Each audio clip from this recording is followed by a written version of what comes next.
Hello everyone, welcome to my channel. आज हम lecture number 8 start करने वाले हैं। इससे पहले लेक्चर में हम लोगों ने इलेक्ट्रिक फील्ड के बारे में पढ़ा था, ठीक है। तो जिन्होंने इलेक्ट्रिक फील्ड के बारे में लेक्चर नहीं पढ़ा है तो पहले वो लेक्चर नंबर 7 को देख लें, उसके बाद लेक्चर नंबर 8 को देख लें तो ज्यादा समझ में आएगा, ठीक है। तो हम लोग इसमें आज पढ़ने वाले हैं इलेक्ट्रिक फील्ड लाइन्स के बारे में पढ़ने वाले हैं। इलेक्ट्रिक फील्ड लाइन्स को इलेक्ट्रिक लाइन ऑफ फोर्सेस के नाम से भी जाना जाता है। उसके दो नाम होते हैं, इलेक्ट्रिक फील्ड लाइन या इलेक्ट्रिक लाइन ऑफ फोर्सेस, ठीक। तो हम लोगों को इसमें क्या है, इसका डेफिनेशन क्या बोलता है कि ये जो इलेक्ट्रिक फील्ड लाइन होते हैं ये इमेजिनरी लाइन होते हैं। ये रियलिटी में ऐसे कोई लाइंस नहीं होते, ये इमेजिनरी लाइंस होते हैं। या तो वो स्ट्रेट लाइन हो सकते हैं या तो कर्व लाइन हो सकते हैं, या तो स्ट्रेट होंगे या तो कर्व होंगे। तो देखना इसमें पूरा डेफिनेशन क्या बोलता है। मान के चलना मैं कर्व ऐसे बना दिया, एक इलेक्ट्रिक फील्ड लाइन बनाया जो कि कर्व भी हो सकता है और स्ट्रेट भी हो सकता है। तो इसका डेफिनेशन आगे क्या बोलता है कि अगर इस इलेक्ट्रिक फील्ड लाइन में मैं किसी भी एक पॉइंट को सेलेक्ट किया अपने से, मान लेना ये पॉइंट P है, और उस पॉइंट P से एक टेंजेंट को मैं ड्रॉ किया। टेंजेंट हमेशा सरफेस के बाहर ड्रॉ होता है, ऐसे सरफेस के अंदर नहीं ड्रॉ होगा, ठीक है, बाहर होगा। ये जैसे अगर इसका कर्व देखोगे तो इसका सेंटर कहीं इधर आएगा। ये कर्व अगर ऐसे कंप्लीट करोगे तो सेंटर कहीं इधर आएगा, तो सेंटर की तरफ इलेक्ट्रिक फील्ड टेंजेंट नहीं बनता है, सेंटर की तरफ टेंजेंट नहीं बनता है, ठीक है। तो टेंजेंट सरफेस के बाहर होता है। तो इसका डेफिनेशन क्या बोलता है कि इलेक्ट्रिक फील्ड लाइन एक इमेजिनरी लाइन होते हैं, वो स्ट्रेट भी हो सकते हैं और कर्व भी हो सकते हैं। अगर उसके किसी भी पॉइंट से अगर मैं टेंजेंट ड्रॉ करूंगा तो वो टेंजेंट इलेक्ट्रिक फील्ड का डायरेक्शन बताएगा उसी पॉइंट का। अगर मैं P पॉइंट से ड्रॉ किया हूं टेंजेंट, तो ये टेंजेंट जो बताएगा इलेक्ट्रिक फील्ड का डायरेक्शन बताएगा, और किस पॉइंट का बताएगा, पॉइंट P का बताएगा। एक और समझते हैं, मान लेते हैं इसी इलेक्ट्रिक फील्ड लाइन में एक और पॉइंट है यहाँ पर, इसको लिख लेते हैं Q।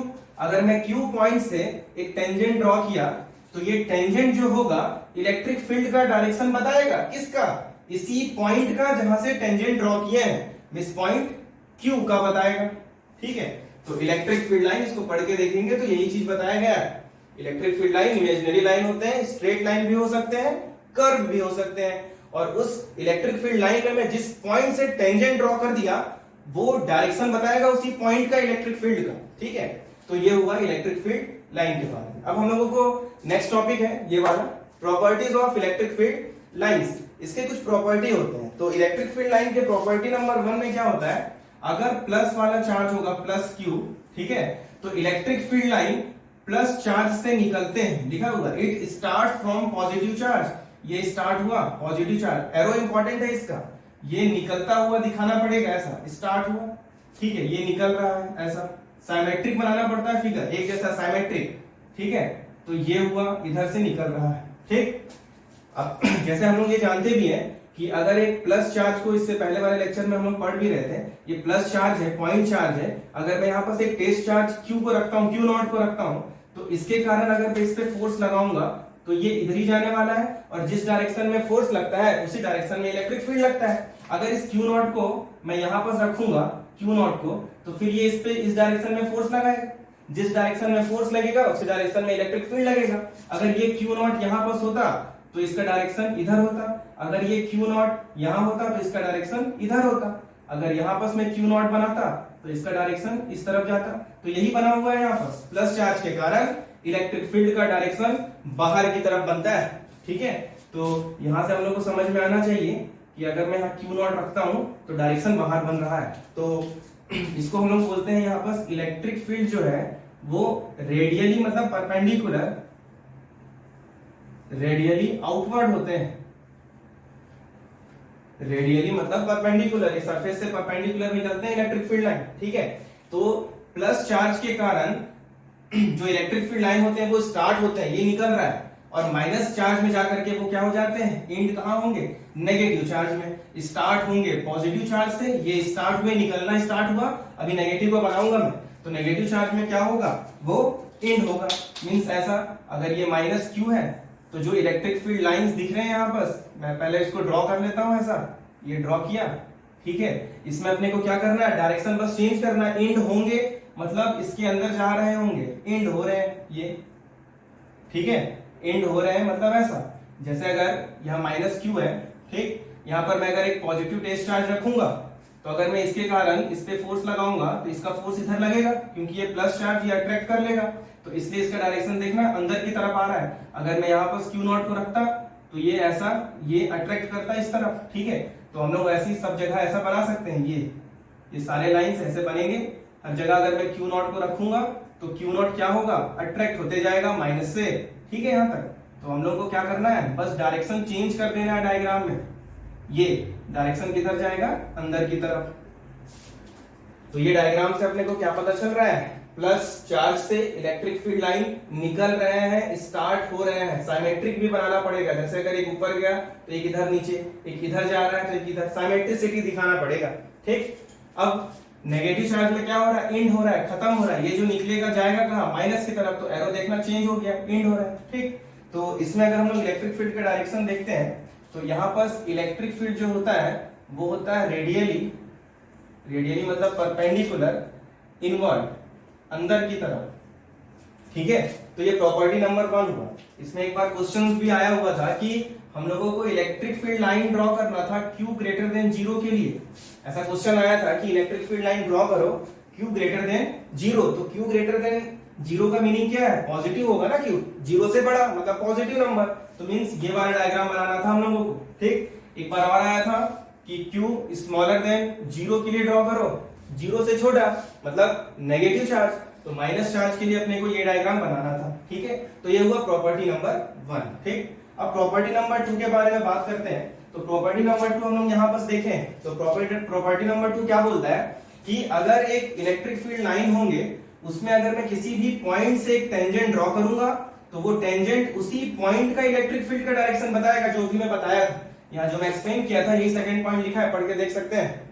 इलेक्ट्रिक फील्ड लाइन में पॉइंट सेलेक्ट किए, अगर वहां से मैं टेंजेंट ड्रॉ किया उस पॉइंट से, तो वो टेंजेंट इलेक्ट्रिक फील्ड का डायरेक्शन बताएगा उसी पॉइंट का। ये जैसे भी बताया था पॉइंट नंबर 2, ठीक है। पॉइंट नंबर 3 में आते हैं।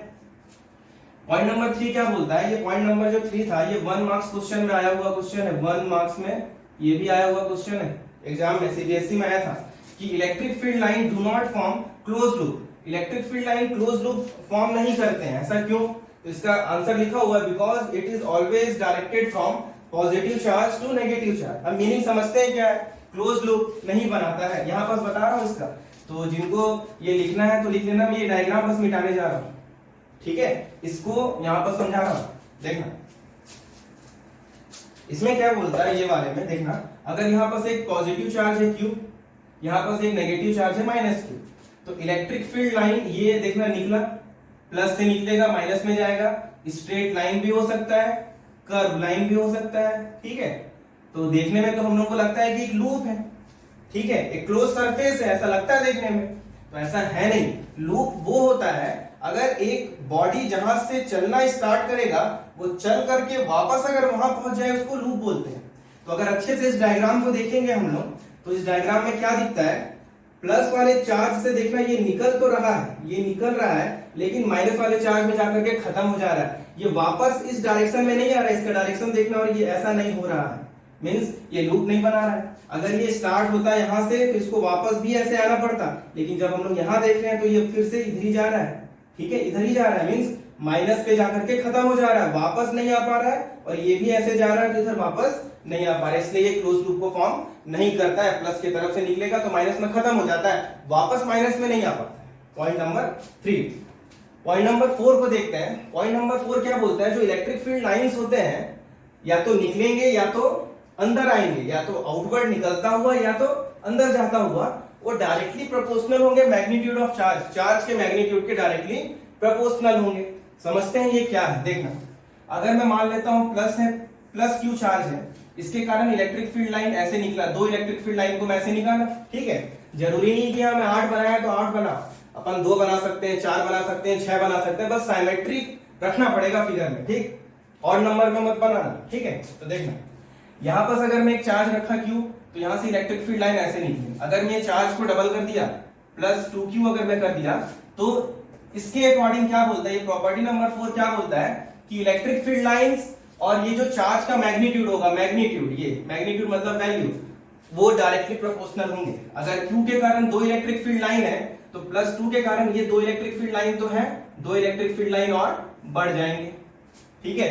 अगर मैं चार्ज Q को देखूंगा तो 2 है, चार्ज डबल हो गया तो इलेक्ट्रिक फील्ड लाइन भी डबल हो गया, 2 का 4 हो गया ये, ठीक है। अगर ये ऐसा होता प्लस क्यू होता स्टार्टिंग में, अगर इसमें मैं बोलता कि 4 इलेक्ट्रिक फील्ड लाइन निकले हैं ऐसे, ठीक, तो अगर मैं चार्ज को बढ़ा दूं, अगर मैं यहां लिख दूं 2q, तो अगर एक क्यू से 4 इलेक्ट्रिक फील्ड लाइंस निकल रहे हैं तो 2 क्यू से कितने निकलने चाहिए, डायरेक्टली प्रोपोर्शनल है, क्योंकि चार्ज डबल हुआ तो इलेक्ट्रिक फील्ड लाइन भी क्या हो जाएंगे, डबल हो जाएंगे, टोटल 8, ठीक है। तो यहां पर ये 8 हो गए टोटल, तो ये इसका डायरेक्शन बाहर रहेगा क्योंकि ये प्लस चार्ज है, ठीक है यहां तक। तो ये प्रॉपर्टी नंबर 4 था।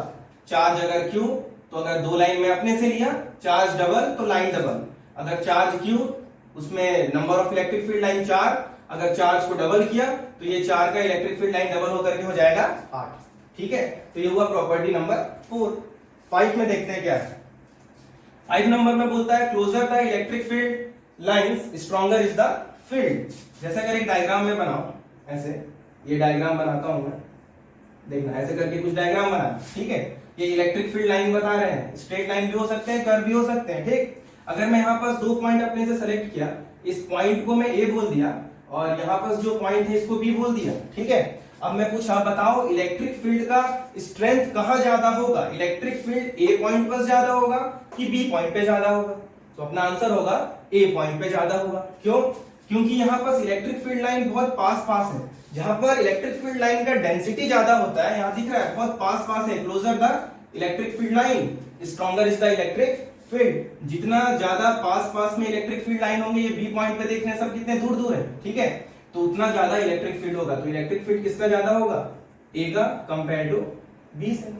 ये प्रॉपर्टी नंबर 5 हो गया, ठीक है। यहाँ पर तो यहाँ पर भी अगर हम देखेंगे, जब प्लस चार्ज के पास में इलेक्ट्रिक फील्ड लाइन निकल रहा है तो यहाँ पर डेंसिटी ज्यादा है, जब वो आगे की तरफ, जैसे ये दिख रहा है ना, आगे की तरफ बढ़ते जा रहा है, या फिर इनवर्ड हो या आउटवर्ड हो, ये अगर इन हो रहा है तो एरो पास पास आ रहा है, तो इलेक्ट्रिक फील्ड इसके चार्ज के पास में ज्यादा होगा, दूर दूर हो रहे हैं तो सेपरेशन भी बढ़ते जा रहा है, तो इलेक्ट्रिक फील्ड का स्ट्रेंथ घटते जा रहा है। तो यहाँ पर देखना, ये इलेक्ट्रिक फील्ड लाइन निकले तो अभी यहाँ पर ये पास पास में थे, तो चार्ज के नियर इलेक्ट्रिक फील्ड का स्ट्रेंथ ज्यादा होता है, जैसे ही वो आगे बढ़ते जाएंगे इलेक्ट्रिक फील्ड का स्ट्रेंथ कम होते जाएगा। ये हुआ प्रॉपर्टी नंबर 5। प्रॉपर्टी नंबर 6 को देखते हैं। तो बोर्ड में जो लिखा हुआ, अगर इसको लिखना चाहते हो पूरा लिख लो, डायग्राम भी बनाना बहुत जरूरी है, बनाना ही पड़ेगा। इधर वाले को मैं मिटाने जा रहा हूं पॉइंट नंबर 6 को समझाने के लिए, ठीक है। तो देखते हैं यहाँ पर, तो ये जो इलेक्ट्रिक फील्ड का ये जो पॉइंट नंबर 6 लिखा हुआ है, इसको हम लोगों को अगर देखना है तो देखते हैं इसमें क्या है कि अगर इलेक्ट्रिक फील्ड लाइन जो होता है वो एक कंडक्टर के हमेशा परपेंडिकुलर होता है। मान लेते हैं कि ये कंडक्टर है, यहाँ पर पूरा प्लस चार्ज डिस्ट्रीब्यूट है पूरे तरीके से, एक क्यू चार्ज है प्लस क्यू, इसके सरफेस में पूरा का पूरा चार्ज डिस्ट्रीब्यूट है, ठीक है। अगर इलेक्ट्रिक फील्ड लाइन परपेंडिकुलर नहीं निकलता, मैं मान लेता हूं कि यहाँ पर से किसी एंगल से निकल रहा है, थीटा एंगल से, ठीक है, इलेक्ट्रिक फील्ड लाइन एक थीटा एंगल बना रहा है, तो अगर मैं इसको रिजॉल्व करता, तो रिजॉल्व करने के लिए मेरे को क्वाड्रेंट ऐसे बनाना पड़ता है, ये इधर और ये इधर, ऐसे करके अगर मैं इसको रिजॉल्व करता, ये ऐसा, ठीक है। तो ये क्वाड्रेंट दिख रहा है, जैसे हम लोग पढ़े भी होंगे 11th क्लास में कि अगर एक क्वाड्रेंट है, अगर मेरे को ई को यहाँ रिजॉल्व करना है और यहाँ पर अगर थीटा है, ठीक है, तो जिस एक्सिस में थीटा टच होता है, जिस एक्सिस में थीटा टच होता है उस एक्सिस को हम लोग cos थीटा लिखते हैं, ठीक है। और ई को रिजॉल्व कर रहे थे इसलिए यहाँ पर ई लिख देते हैं, ठीक है। और जहां पर थीटा नहीं होता है उसको साइन थीटा में तोड़ते हैं, और किसको रिजॉल्व कर रहे थे ई, तो यहाँ पर ई लिख देते हैं, ठीक। तो अगर यहाँ पर ये थीटा है, इस वाले एक्सिस को देखेंगे, ई रिजॉल्व कर रहे हैं, ये तो cos थीटा हो जाएगा और यहाँ ई लगेगा और ये ई sin थीटा हो जाएगा, ठीक है। तो ये ई cos थीटा टेंजेंट की तरह काम कर रहा है क्या, अच्छे से देखना, जैसे अभी स्टार्टिंग में बताया था कर्व के बाहर ऐसा बन रहा है, टेंजेंट की तरह काम कर रहा है। अगर मैं इस वाले ई को इधर बनाता तो ई cos थीटा इधर कहीं फिर से मिलता हम लोगों को, ई cos थीटा, अगर मैं इधर बनाता तो ई cos थीटा यहाँ पर कहीं मिलता, ठीक है। वैसे अगर मैं इधर बनाता तो ई cos थीटा इधर मिलता, साइन थीटा को नहीं बना रहा हूं मैं, ठीक है, बस ई cos थीटा को बना रहा हूं समझाने के लिए कि आखिर उसका मीनिंग क्या है, ई cos थीटा, ठीक। और पिछले क्लास में हम लोग ऐसा भी पढ़े थे कि अगर पॉजिटिव चार्ज होगा तो वहां पर इलेक्ट्रिक फील्ड और फोर्स का डायरेक्शन सेम होता है, ठीक है। तो यहाँ पर प्लस वाला चार्ज है, तो जिस डायरेक्शन में यहाँ पर इलेक्ट्रिक फील्ड लग रहा है, ये ई cos थीटा, उसी डायरेक्शन में तो फोर्स लगेगा। तो फोर्स क्या करेगा, ये सारे चार्ज को घुमाने लगेगा, मतलब मोशन में ले आएगा, ये चार्ज इसमें पूरे सर्कल में ऐसे घूमने लग जाएंगे। तो चार्ज तो रेस्ट में नहीं रहा, हम लोग पढ़ तो इलेक्ट्रोस्टैटिक रहे हैं, चार्ज रेस्ट में होना चाहिए था ना, तो चार्ज मूव करने लगा, इसलिए हम लोगों को वापस क्या करना पड़ेगा, perpendicular to the surface electric field line निकालना पड़ेगा। अगर नहीं निकलेगा तो ये फोर्स लगेगा, फोर्स लगने के कारण चार्ज मूव करने लगते हैं सरफेस में। अब चार्ज मूव करने लग गया तो चार्ज तो रेस्ट पे नहीं है ना, तो इलेक्ट्रोस्टैटिक पे नहीं हुआ। ठीक, तो ये पॉइंट नंबर 6 हुआ। अब एक और भी इसके अंदर पॉइंट होता है, पॉइंट नंबर 7। देखना पॉइंट नंबर 7 में क्या होता है कि दो इलेक्ट्रिक फील्ड लाइन, मान लेते हैं इलेक्ट्रिक फील्ड लाइन नंबर 1 है ये, ठीक, और ये इलेक्ट्रिक फील्ड लाइन नंबर 2 है। तो पॉइंट नंबर 7 बहुत इंपॉर्टेंट होता है, ये ज्यादातर एग्जाम में आया हुआ है। ये दो इलेक्ट्रिक फील्ड लाइन आपस में इंटरसेक्ट नहीं करते हैं। अब मैं डायग्राम में इंटरसेक्ट करके बनाया हूं, ऐसा क्यों बनाया हूं समझते हैं। ऐसा पॉसिबल नहीं है। क्यों पॉसिबल नहीं है? Two electric field lines never intersect each other. क्यों, देखते हैं। अगर इस पॉइंट में, इस पॉइंट को देखते हैं, यही तो इंटरसेक्शन पॉइंट है दोनों का। तो अगर मैं फर्स्ट वाले के लिए अगर टेंजेंट ड्रॉ करूंगा तो ऐसे E1 आएगा कहीं, ठीक है। अगर मैं ये सेकंड वाले के लिए ड्रॉ करूंगा तो इसका टेंजेंट E2 आएगा कहीं। तो इससे हम लोग अभी पढ़ रहे थे कि मैं जिस पॉइंट का टेंजेंट ड्रॉ करूंगा उस पॉइंट का इलेक्ट्रिक फील्ड का डायरेक्शन पता चलेगा। अब यहाँ हो क्या रहा है, एक ही समय में हम लोगों को दो डायरेक्शन मिल रहा है इलेक्ट्रिक फील्ड का। एक ऑब्जेक्ट है, एक पॉइंट है, एक ही पॉइंट का हम लोगों को दो डायरेक्शन मिल रहा है इलेक्ट्रिक फील्ड का एक ही टाइम पर, जो कि पॉसिबल नहीं होगा। अगर मैं इस टाइम तुम लोगों को पढ़ा रहा हूं, अगर मैं इस टाइम पढ़ा रहा हूं तुम लोगों को, तो इस टाइम में कुछ और काम नहीं कर सकता, ठीक है। इस टाइम में कहीं बाहर नहीं जा सकता, वैसे भी लॉकडाउन है, तो मैं पढ़ा रहा हूं अगर यहाँ पर इस टाइम में, तो इस टाइम में मैं कहीं और दूसरा काम नहीं कर सकता।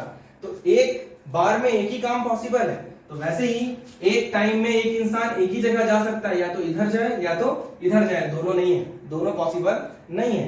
तो इसको मैं डिक्टेट करता हूं, इसको लिखना, ये इंपॉर्टेंट था, एग्जाम में आया था। Two electric field lines never intersect each other because if they intersect, two electric field lines never intersect each other because if they intersect then we get two tangent at a point, then we get two tangent at a point which gives two direction of that point, which gives two direction of electric field of that point, which gives two direction of electric field of that point which is not possible, which is not possible, ठीक है। तो एक ही समय में दो direction मिलेगा electric field का, जो कि पॉसिबल नहीं होता, इसलिए दो इलेक्ट्रिक फील्ड लाइन आपस में कभी भी इंटरसेक्ट नहीं करते हैं, ठीक है। तो आज के लिए इतना ही, इसके बाद हम लोग नेक्स्ट क्लास में पढ़ने वाले हैं। Thank you.